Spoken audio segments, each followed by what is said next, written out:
Black History Month was the brainchild of Dr. Carter G. Woodson, who was born in New Canton, Virginia in 1875. The son of former slaves, he graduated from Berea College and earned graduate degrees from the University of Chicago and Harvard University. It is the organization he founded, the Association for the Study of African American Life and History, that develops the annual Black History Month theme. The theme for Black History Month 2020 is African Americans and the Vote. I would like to highlight two African American women, both born in Norfolk, who made a difference, not just in voting rights, but in the social and political justice to make this a better society for all. The first is Ella Baker. Ella Baker was born on December 13, 1903, in Norfolk, Virginia. Growing up in North Carolina, she developed a sense of social justice early on, due in part to her grandmother's stories about life under slavery.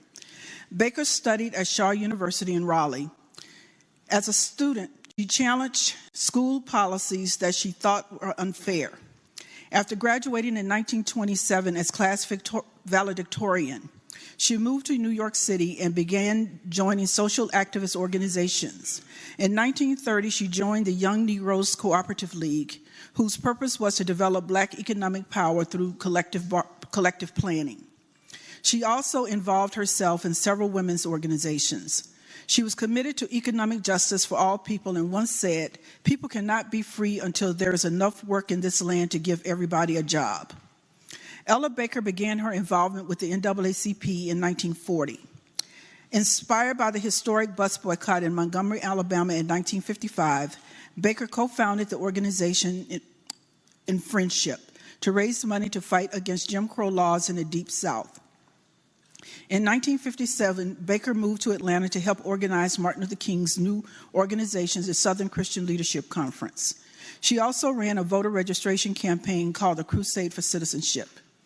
Ms. Baker and many of her contemporaries believed that voting was one of the keys to freedom.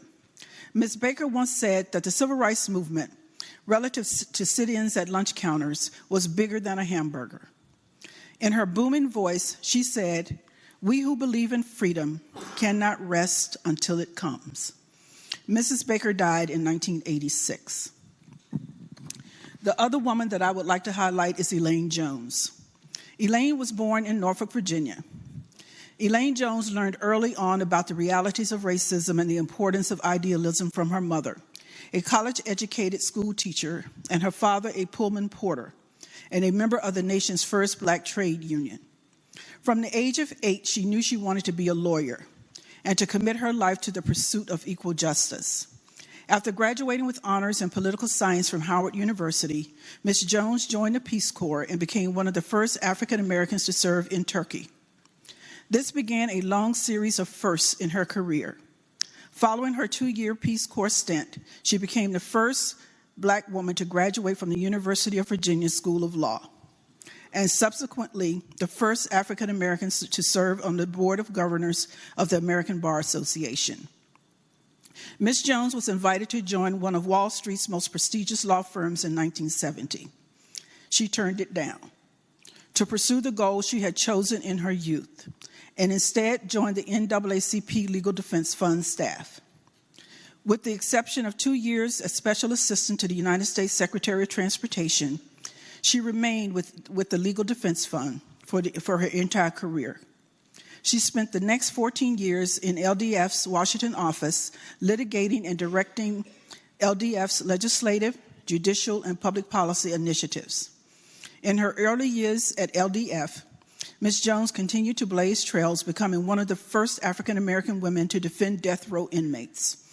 Only 2 years out of law school, she was counsel of record in Furman versus Georgia, a landmark U.S. Supreme Court case that abolished the death penalty in 37 states.